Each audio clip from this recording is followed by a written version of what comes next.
My name is Bob Resnick. I'm a clinical psychologist, and I'm in Santa Monica, California. I've been a Gestalt therapist and Gestalt therapy trainer for over 45 years. When I began, my first unofficial clinical practicum was driving a taxi cab in New York City when I was going to Columbia University working on a master's degree at night. I came out to the UCLA Neuropsychiatric Institute in 1965, and at that time it was a medical model, and psychologists and psychology interns had to wear white jackets. But in the hierarchy, we had short jackets. If you were a full professor, you had a long jacket. Nothing there was very exciting to me. The same platitudes that I had heard for years and years were going on and on and on. And then I stumbled upon Jim Simkin, Fritz Perls, and Gestalt therapy. And it was wonderful. I found a home. I found a place where not only did they say I was allowed to be me, but I was encouraged to be me, to show up, to be there fully in meeting the patient or the client. They were very different people.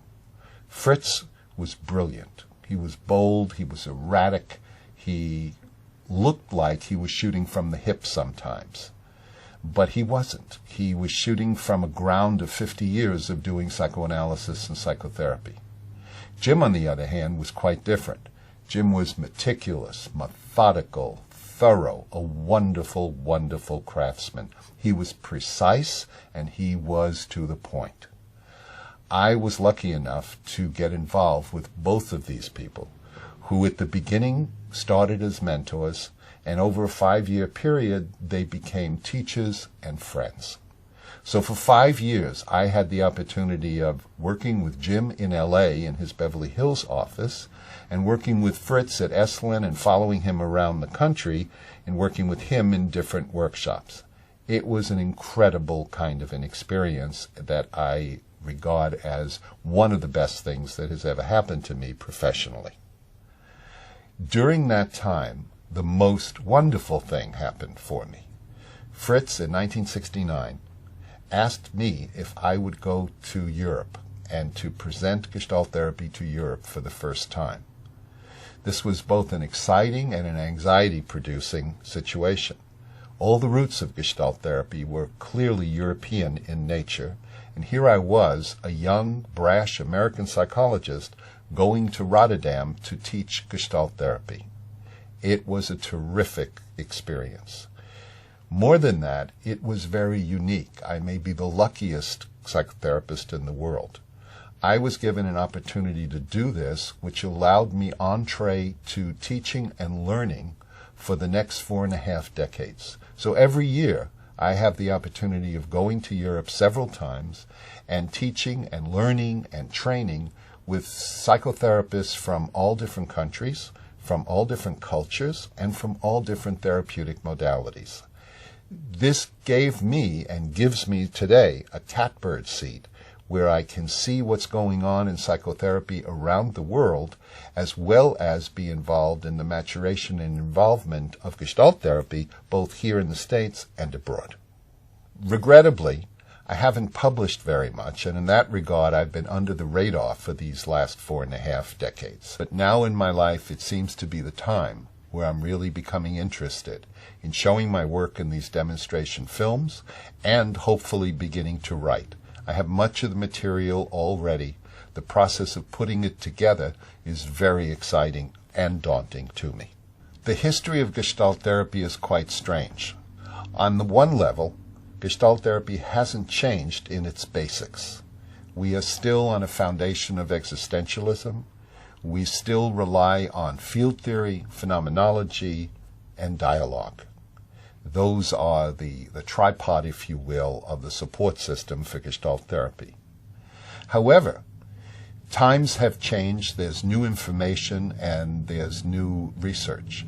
So to stay alive and vital, any system must be open to integrating new information and discriminating which of that new information fits and which of that new information does not fit the worldview of that particular model of psychotherapy.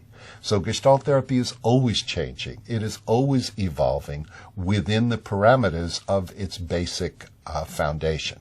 Occasionally, things will emerge, research, theories, concepts that are so compelling that although they don't fit the worldview, it's imperative to look at the worldview and perhaps change that.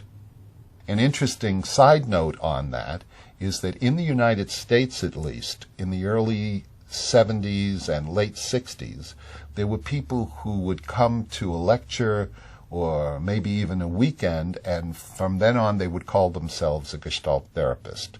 And they confused what we were doing with some of the encounter groups, and what they would do would take Gestalt therapy as license to do whatever you feel. So it was licensed for psychopathy in some ways, where I can do whatever I please. I don't have to pay much attention to the other. I don't have to pay much attention to my environment. I'm just being authentic. I'm being myself. I'm doing Gestalt therapy. There was a lot of damage done in those days by these distortions of what was called Gestalt therapy. Fortunately, Europe has much less of that, and the rest of the world, South America, has much less of that, because that didn't happen in those places as much as it did in the States. So in the States, unfortunately, some of the old-timers will still say, oh yeah, Gestalt therapy, that's where you would do a lot of catharsis, yelling and screaming and be mean to people. Hopefully these films will give a new picture of what Gestalt therapy is, both at the contemporary and at its base since its inception. Gestalt therapy is first built on the platform of field theory. Field theory, simply put, means that everything is related, that everything is in constant movement, everything is in flux, and everything has an impact and an effect on everything else, whether you can see it at the moment or not. We don't embrace a single causation or a dual causation, but things are created by the entire field. And the person is a part of that field. They're not in that field. They're one of the field elements. And the interaction between the person and their environment, the entire field and the history of the field, is what creates their experience of the moment. The second foundational pillar of Gestalt therapy is phenomenology. Phenomenology has to do with human beings are born as meaning-making organisms. We don't just see and hear and touch and taste things, we make meaning out of them, which is why children are often quite funny, because they make meaning out of things when they don't have really enough data to get the meaning. As a small example, there was a write-up in a local magazine this Thanksgiving. Thanksgiving, traditionally, people eat turkey, and they stuff their turkey with a mixture of bread and herbs and sometimes sausage and fruit and different things like that. And this little 3-year-old girl had her first turkey dinner that she remembered. She may have been there at 2, but she wouldn't remember that. And the next day, her parents said to her, "How did you like the turkey yesterday?" And she said, "Well, I didn't like the turkey very much, but I liked what he ate last night for dinner." The meaning that the child made was based on what she knows as a 3-year-old, her view of the world at the time. It's funny to us, but to her it made perfect sense that what was the stuffing inside the bird was what the bird must have had for dinner the night before. The last and third pillar of what supports Gestalt therapy is the notion of dialogue.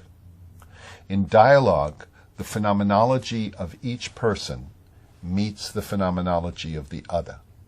And it's at that engagement of phenomenology, which we call dialogue, following in the tradition of Martin Buber. The dialogue is the engagement of the two phenomenologies where difference becomes apparent, and where awareness can follow from the difference. Dialogue is also where we have access to the freshest fish. Much of therapy, the client is talking about their phenomenological narrative of what happens outside in the world, in other situations, and with other people. Of course, that's important. That constitutes most of the person's life. And that's what they bring, their narrative, their phenomenology, their meaning-making of what happened outside. When you get a fresh fish is when there's something that's going on between the client and the therapist. The advantage of this is now you have two phenomenologies. You have, of course, the phenomenology of the client, which is important to respect, but equally important is the phenomenology of the therapist, which is also important to respect. And the engagement of those two phenomenologies is where awareness can happen, is where learning can happen, is where therapy can happen. In other situations, you don't have two accesses to the same transaction. So much of the relationship, it's not just the relationship is important, as the research shows, but what happens in that relationship, what specifically is potent in the relationship, is the engagement of the two phenomenologies when there is a transaction between client and therapist. Gestalt therapy is not terribly interested in content. We're not doing problem solving. We are interested in the content, and the client, of course, is interested in the content, which is as it should be. That's their life. But we're interested in a dual sense. We're interested in the content for its own sake, but more importantly, we're interested in content as a vehicle to get to process. Process meaning, what are the patterns? What are the sequences that this person uses to perceive and make meaning in their world? And what are the patterns and the sequences that they use to react to the world, regardless of what the content is? Process is like software. It's like a word processing program. The content can be about anything. You can be writing about lofty things, funny things, silly things, sad things, but the process of how the program deals with words, letters, punctuation, format is the same. Similarly, we're looking for what is the process, what is the style that people deal with perceiving and making meaning and with responding to the world. I want to talk a little bit about the goal of Gestalt therapy. Typically, people come into therapy because they want change. And of course, that's their right, and that's important. The therapy, though, from a Gestalt perspective, we are not particularly in the business of change. We are in the business of choice. And so the goal of Gestalt therapy at the fundamental level is the restoration of choice. The restoration that the person has full access to what they take in from the world, and they have full access to their resources, and they are aware of both and therefore choiceful in responding to the world.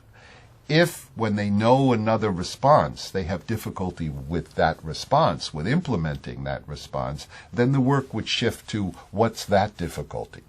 What gets in the way of doing something different when what you are doing doesn't work very well for you? In Gestalt therapy, our goal is choice. Choice through awareness. The business of therapy is choice and the restoration of that full choice. The client's business is about whether they change or not. The changing is up to the client. Helping them to provide a choice is up to the therapy. Let me say a few words about how we facilitate awareness. How awareness comes about is through difference. Everybody knows that if you put your hand in a bucket of water that's 98.6 Fahrenheit or 37 degrees Celsius, within 30 seconds, you won't know where your fingers end and where the water begins. The reason you don't know that is there's no boundary. There's no difference between the temperature in the water and the temperature of your fingers. As soon as you change the temperature of the water enough, what psychologists call just noticeable difference, by either heating it or cooling it, you begin to create a boundary at the point of where the finger or the skin interfaces with the water. At that point, it's the difference that creates and allows the awareness. So in psychotherapy, one of the most potent places is in the dialogic relationship, where there will always be at least two phenomenologies, the clients and the therapist, and the engaging and touching of those phenomenologies is where difference emerges and awareness comes out of difference. But you need that movement or change to create difference, and you need the difference to create awareness, and you need the awareness to create choice. So it goes in that sequence. Movement creates difference. Difference creates awareness. Awareness creates choice. In everyday parlance, people typically talk about insight and they want to know, is it the same as awareness? And no, it's not quite the same. One way of looking at the difference is insight is something that's usually more cognitive, and it's something that I think I know about myself. Yeah, I know this about myself, that I do such and such, or I feel such and such when. Awareness is much more experience near. Again, it's a much fresher fish. Awareness has to do with being in contact that I'm doing something when I'm actually doing it. If you look at psychotherapy and in general, and Gestalt therapy in particular, then difference becomes the factor that goes throughout the therapy. That the difference can happen in the dialogue, the difference can happen with an experiment, the difference can happen with breathing, the difference can happen with voice. It's the difference that creates new information in terms of awareness that allows for more choice. Now, an experiment is not just to do an experiment. The whole purpose of an experiment is to add new experiential data. And the way to do that is to do something you've never done before and to see what happens. If you know the answer before you do it, it's not an experiment, then it's an exercise. I know that if I run around the block 6 times, I will be tired. That's an exercise. It's an experiment to see how I feel about it after running around the block 6 times. Do I like it and feel exhilarated, or do I hate it and am delighted that it's over? So the experiment gives new data into the system. So for example, if we're doing an experiment in the actual session, it might be with modulating the distance between us and paying attention to what comes up in your body, in your breathing, what happens to any anxiety you may have at this distance versus that distance, to begin to track how differences occur at different distances between us. That would be an experiment that we would do in the office for you to learn more about how to respect and modulate your own comfort thresholds. An example of an experiment outside would be one that I've done once or twice with men who are afraid of commitment with women. And what I ask them to do is, if they drive a stick shift, is to not use reverse for the entire week. And find out what happens when you drive your car, but you don't have the reverse, because most of these men think that every step forward is absolutely irreversible, that commitment means I have no more choice. It's like death. So when you drive your car without a reverse gear, you begin to discover things. I don't go down any alley that I don't see a way out. When I go to park, if the parking is only face in, I don't dare do that. If I go to a movie theater, for example, I have to sit on the aisle. I need an out. So the costs of driving without reverse make it very clear that my yeses are limited when I don't have a no. When I can't go back, it restricts how forward I can go. That's a very basic lesson to learn, and the experiment gives me some of that data that I wouldn't have had just thinking about it, talking about it, and conceptualizing. Let me switch now and talk a little bit about the Gestalt view of human development. One of Fritz Perls' analysts was Wilhelm Reich.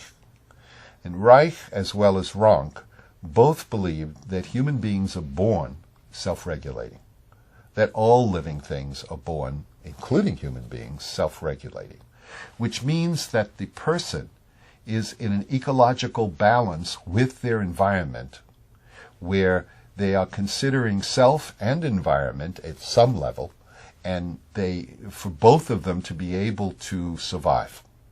Again, the biological imperative of any biology is survival comes first, because without that, everything else is just a footnote. What happens in growing up is children make the very best organization they can, the healthiest, the most creative organization they can to deal with the environment that is not of their choice. The babies are all Lilliputians in the world of giants. and their task is, how do I survive in the environment that I find myself in? So kids do that beautifully. Anything they do in the service of survival in the environment they're in is healthy. We must be pretty good at that, or most of us wouldn't be able to be here even talking about it. This is the ecology between me as part of the field with the rest of the field in the co-creation of life and survival. What's interesting is that in most psychotherapy today, it is generally accepted that to understand a human being, you have to also understand them within their environment. This was not always true. In the 1930s, when Pearls first put this out, it was close to heresy to classic psychoanalysis, which was the popular psychotherapy of the time, with some behaviorism as well. The classic psychoanalytic view was the punctuation of where the analysis went was to the individual psyche, to the unresolved, unconscious conflicts of that particular person. The only major voice besides Fritz was Harry Stack Sullivan, the father of social psychiatry, and the Sullivanian view is that people live in a context. And Fritz expanded that to really looking at it as an ecosystem, what he called the organismic environmental field. Today, that's been assimilated by almost all modern psychotherapies, but it wasn't so in the 30s. It was a cutting-edge concept at the time. In Gestalt therapy, we call the balance between the self-regulation of the person and the field an ecosystem, because in fact that's what it is.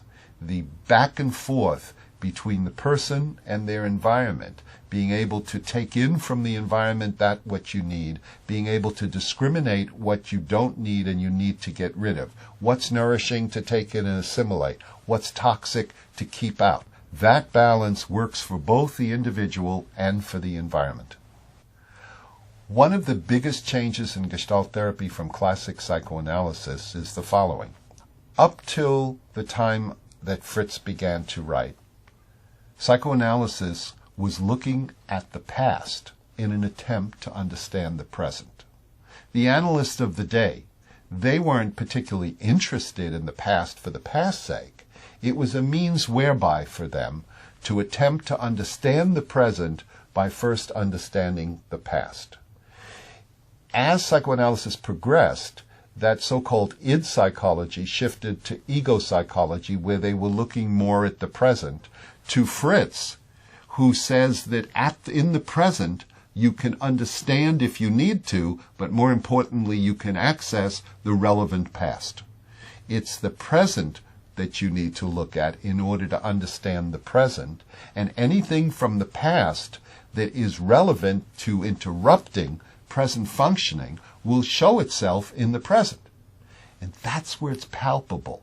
That's where you don't have to speculate about it. You don't have to build theories about it. It's palpable, it's accessible, it's experimentable, it's verifiable. That's the advantage of working in the present. Working in the present doesn't mean you're denying the importance of the past, but you're looking at what part of the past is nourishing the present and what part of the past is interrupting good present functioning. How this all comes together is the child is born self-regulating in an environment that they must survive in. They do whatever it takes, if they're lucky enough, in the service of survival, and they survive. So if a kid is born into a crazy family, or a war-torn family, or a bombastic family, or a drunken family, that child has the same task. I have to learn how to survive in this environment. And many children, most children, fortunately, do that. So if it's a very toxic environment, what they learn is the best thing for me is to shut up, keep my mouth closed, and withdraw. And scan very carefully before I dare to come out. Because one time I'll come out and I'll be patted on the head, and 20 minutes later I'll come out and I'll be slammed against the wall. That kid, if he's smart, learns to stay in, keep their own counsel, and scan. That's healthy. What happens, though, is that style of being in the world, that way of relating to the environment becomes fixed. It becomes habitual, which means it goes below the level of awareness, which is what habit is. That's the birth of character. Character is composed of actual learning experience. It's composed of introjects, which are rules and values that your parents, your culture, or your church cram down your throat before you have any ability to discriminate. And of course, there are some introjects that small children do need in order to survive, like don't cross the street, no. But for the most part, the introjects, we don't know yet if they're good for me or not, because they haven't been tasted, experimented with, or discriminated. They're swallowed whole. So character comes from those introjects. It comes from my real learning experiences. It comes from my attachment history. It comes with my contact boundary history.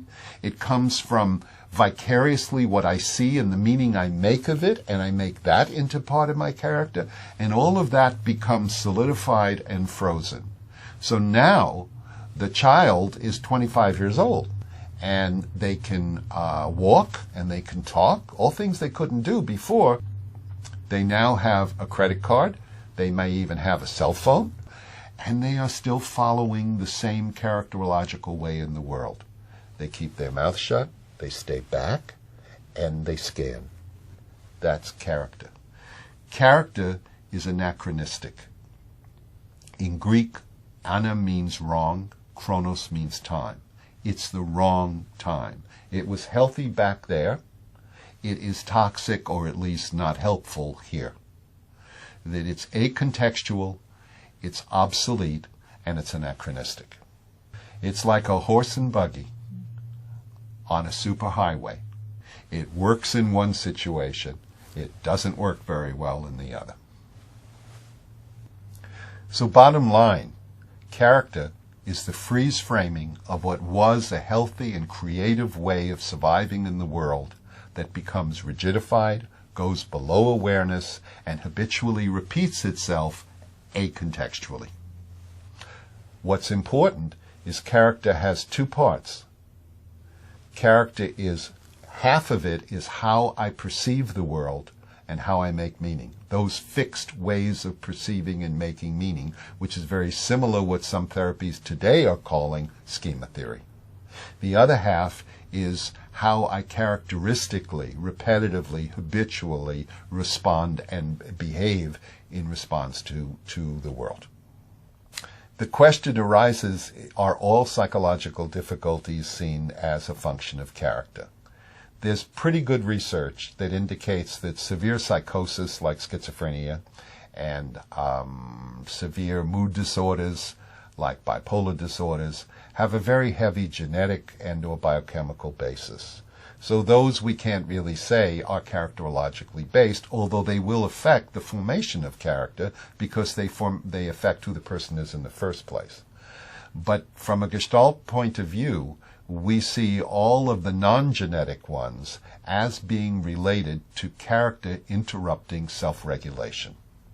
Since character is a habit, of course there are examples where character can be very helpful and very supportive. For instance, tying your shoe. You don't want to have to think about that each time. You can tie your shoe as a habit very quickly and very well. So habits that serve you well, they serve you well because they're efficient. You don't have to be aware of doing it each time, and they further your need satisfaction and the satisfaction of the environment. From this point of view of human development and character being an interruption of self-regulation, then therapy can be seen as an interruption of that interruption. By interruption, I don't mean say stop it, but to slow it down so the person can be aware of, become aware of what they are doing and how they are doing it that interrupts them from self-regulating. What comes up in their head, what fantasies they have, what happens in their body, whatever the cues are in the breathing and the anxiety. To be able to track the interruption is to interrupt the interruption. To talk about character as an interruption of self-regulation sounds very similar to what ecologists call pollutants. One of the best definitions from an ecological perspective of pollutant is that a pollutant is a resource out of place. There is nothing inherently wrong with it other than it's out of place. It's not contextual. So there are chemicals, for example, that when they're used for some things are very useful in creating medicines or doing processes that we really need and we really like. But if you take that same chemical and put it in your milk, it might kill you. It's not that there's anything wrong with the chemical, it's that it's a very good resource over here, but it is very toxic over here. So if you look at character that way, character becomes a pollutant of self-regulation. It was very healthy. We all came by our stuff honestly. It was healthy when we formed because it allowed us to survive. We're doing it automatically now, and at this point, the character is a pollutant. What we don't know is how exportable is Gestalt therapy to other cultures, being that it's a process-oriented therapy. That we're not trying to make people look any particular way, but rather we're trying to restore choicefulness for that person to self-regulate in their environment. If that really holds up, then it will be quite exportable to almost any culture. And interestingly, my wife Rita and I have been recently invited to present, along with a few German Gestalt trainers, at the first Gestalt conference in Nanjing, China, at the University of Nanjing. And I've been asked to do the open keynote plenary address, and this is exactly the topic that I will be talking about, the exportability of a process therapy to a culture like China, which is so different than the European or Euro-American culture that it has come from.